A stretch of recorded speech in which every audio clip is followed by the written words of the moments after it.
अब चाहिँ हामी भाउजू खोज्ने अभियानमा छौँ। छौँ के छ भन्नाले तपाईँले चाहिँ अब कोहीसँग रिलेसनसिपमा बस्नुभयो भने त बिहानै गर्ने नै सोच होला नि होइन र? अब त अबको टाइममा 40 चाहिँ कटेपछि त रमाउनै पर्छ होला एज भन्ने भनेर माइन्ड नगर्नु। माइन्ड गर्ने कुरा छैन। अब तपाईँले भनेको कति सत्य हो त्यो दैव जाने होइन।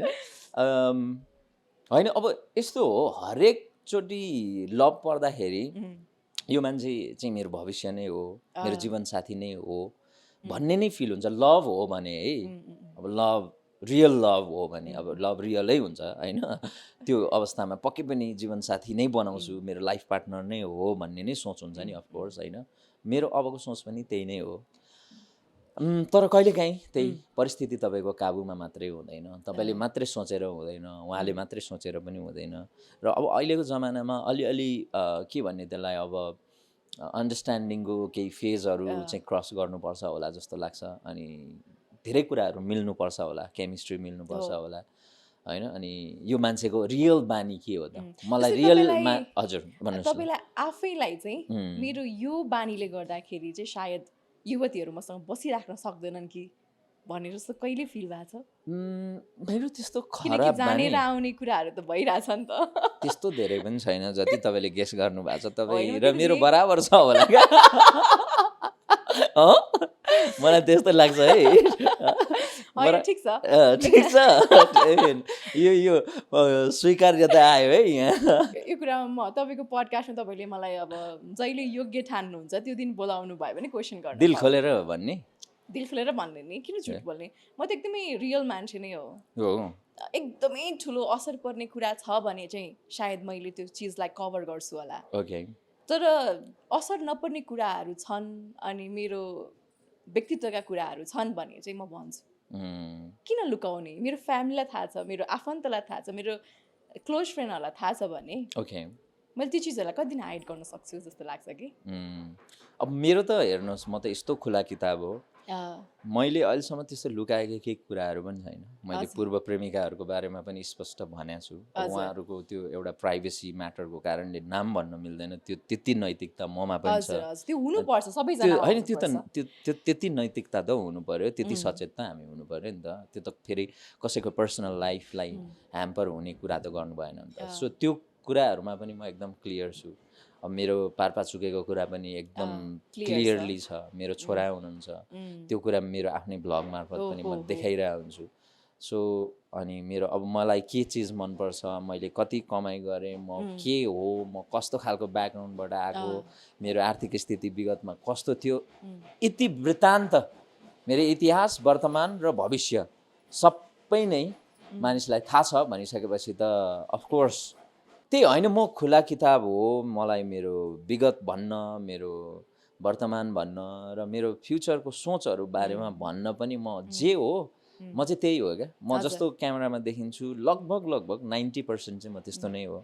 अब 10% चाहिँ देखाउन सकिँदैन नि क्यामेरामा। 10% त देखाउन पनि सकिँदैन। कतिपय त एकदमै तपाईँको धेरै कुराहरू कतिपय त हुन्छन् कि जुन चिज चाहिँ भन्न जरुरी पनि हुँदैन र भनिँदैन पनि, भन्न पनि हुँदैन जस्तो लाग्छ मलाई चाहिँ। सो मेनली चाहिँ म ओपन बुकै हो। तपाईँले मलाई हेरेर पढ्न सक्नुहुन्छ होइन, तपाईँले मलाई सुनेर पढ्न सक्नुहुन्छ होइन। अब कसरी पढ्न चाहनुहुन्छ तपाईँले, पल्टाएर अथवा कसरी होइन, एज यो भोइस तपाईँले त्यसरी नै जुन वेमा मलाई पढ्न चाहनुहुन्छ त्यसरी पढ्न सक्नुहुन्छ।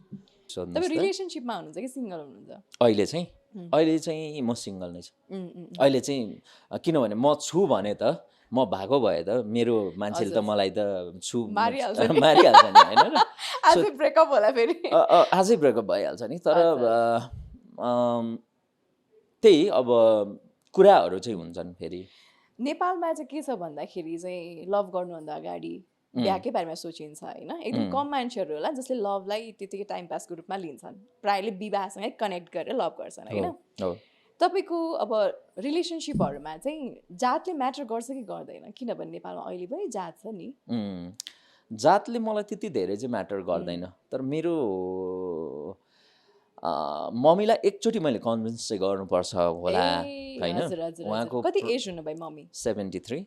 उहाँको प्रेफरेन्स चाहिँ आफ्नै कम्युनिटीबाट गर्दाखेरि कल्चर पनि Better. बुझिन्छ भाषा पनि बुझिन्छ धेरै कुराहरू मिल्छ भन्ने छ which is not wrong from her perspective उहाँको साइडबाट चाहिँ त्यो ऊ होइन त्यति गलत भन्न त मिल्दैन तर त्यो त मेरो इच्छाको मैले जिउने मेरो तपाईँको लाइफ जीवनसाथीको तपाईँको जीवन साथी को कुरा हो नि त सो मैले आमालाई त्यति कुरा चाहिँ मैले कन्भिन्स गर्न सक्छु मलाई चाहिँ शर्मा भए पनि हुन्छ माई गड को सर्वाको कुरा गर्दै हुनुहुन्छ जस्तै मङ्गोलियन केटीहरू बढी अट्र्याक्टिभ लाग्छ कि आर्यन केटीहरू त्यस्तो पर्टिकुलर दुवै नै Depends. लाग्छ डिपेन्ड्स Depends. मैले हजुर, चाहिँ एज अ होल प्याकेजमा पर्सनालिटी हेर्छु अनि बोली कस्तो छ हजुर, त्यो पनि हेर्छु बौद्धिकता पनि हेर्नुहुन्छ होला धेरै बौद्धिकतामा जाँदिनँ बोली मिठो चाहिँ हेर्छु म अलिकति ए हजुर अनि अलिकति अटायरमा ध्यान दिन्छु अब त्यो आफूले ध्यान दिने त हो नि भने जस्तो त कहाँ पाउँछौ विश्वबाबु पाउने भएको भए पाइसक्थ्यो नि, किन पाइसक्थ्यो fail नि भइराख्यो? होइन त्यो हो आफूलाई रिलेसनसिपमा चाहिँ तपाईँ कतिको पास अनि कतिको फेल मान्छे हो रिलेसनसिपमा समग्रमा 50-50 हो यार यसमा 50-50 चाहिँ यसमा चाहिँ 50-50 हो किनभने जस्तो मेरो राम्रो हुन्थ्यो भने त पारपाचुके नै हुन्थेन होला या त्यसपछि एकाध दुई जो रिलेसनसिपहरू भए ती पनि त मैले त्यहाँबाट लेसन सिकेर त्यसलाई कसरी हुन्छ मैले बचाउने ट्याक्टिक्स अथवा त्यसलाई त्यसको त्यो एन्डिङसम्म अथवा जीवनको अन्त्यसम्म होइन कि उहाँ कि म रहन्जेलसम्म सँगै रहनु पर्थ्यो दुवैजना रहन्जेलसम्म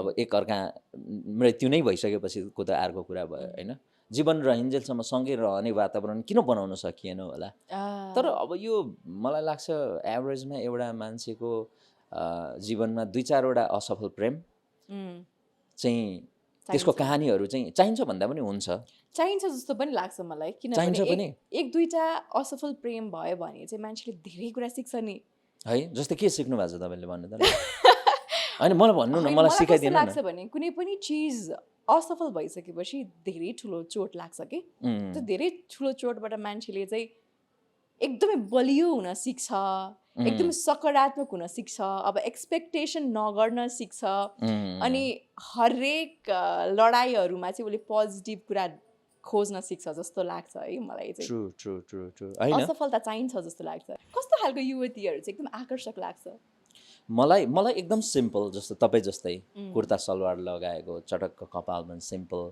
अनि कपाल फरर उडिराखेको तपाईँकै जस्तो आँखा अलिकति होइन मरिगन नहेर्ने भन्छ कि के भन्छ यो कि अलिक गाजलुती ठुला ठुला आँखा टाइपको एकदम त्यो टाइपको होइन तपाईँको यो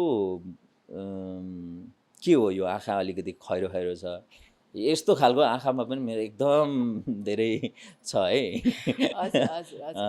तपाईँ जस्तै भनौँ न हजुर तपाईँ जस्तै सिम्पल तर बोल्ड एटिट्युडमा त्यो खालको युवती मलाई मनपर्छ मलाई धेरै पढे लेखेको त्यस्तो पनि चाहिँदैन सिम्पल चाहिन्छ मलाई अनि त्यही हो पर्सनालिटी राम्रो हुनु पर्यो पर्सनालिटी चाहिँ चटक्कको बोल्ड हुनु पर्यो अनि कोइलीको जस्तो आवाज त भन्नु मिल्दैन त्यस्तो चाहिँदैन हजुर कस्तो खालको युवतीहरू चाहिँ तपाईँको जिन्दगीमा ठोकिएका छन् त अहिलेसम्म चाहिँ विभिन्न खालका भनौँ न जस्तै अब के भन्ने विभिन्न खालका हजुर विभिन्न उमेर समूहका त्यो त जीवन चल्दै जाँदाखेरि प्रेममा पर्दै जाँदाखेरि एउटै खालको मान्छे मात्रै त हुँदैन नि भेटिँदैन विभिन्न खालका अब कति एकदमै हुन्छ नि कन्ट्रोलिङ नेचरका कति एकदमै ओपन खालको होइन अलि कतिपय एकदमै डेमोक्रेटिक भनौँ न अब उसले जेसुकै गरोस् म जेसुकै गर्छु त्यस्तो टाइपका अनेक हुन्छन् अब तर त्यति धेरै लभको अनुभव पनि छैन मसँग म अलि ठिक्कै हो लभको मामलामा त्यस्तो धेरै 6 महिनामा चेन्ज गरिराख्ने त्यो टाइपकोमा म पर्दिनँ 1-2 वर्षमा चाहिँ हुनसक्छ किनभने त्यो भने 1-2 वर्षमा कोही मान्छे भेटिन्छ कोही मान्छे गुम्छन् पनि होइन घुम्दै जाने भेटिँदै जाने जुट्दै जाने अनेक हुन्छ त्यो लाइफको एउटा सर्कल हो त्यसलाई चाहिँ त्यति धेरै एकदमै सिरियसली लिनु हुँदैन जस्तो लाग्छ भन्नाले लभलाई सिरियसली लिनुपर्छ तर भेटिने छुटिने कुरा कतिपय कुराहरू त्यो एकदमै प्रकृतिको फ्लो जस्तै नेचुरल हुँदै जान्छ क्या हो। त्यसलाई चाहिँ हामीले स्वाभाविक रूपमा लिनुपर्छ सो हरेक खालका कोही कुर्ता सलवार लाउने कोही क्लब जाने क्लब जानेहरू चाहिँ त्यति धेरै भेटिनु भेट्टा भएको छैन छैन। होइन अनेक खालका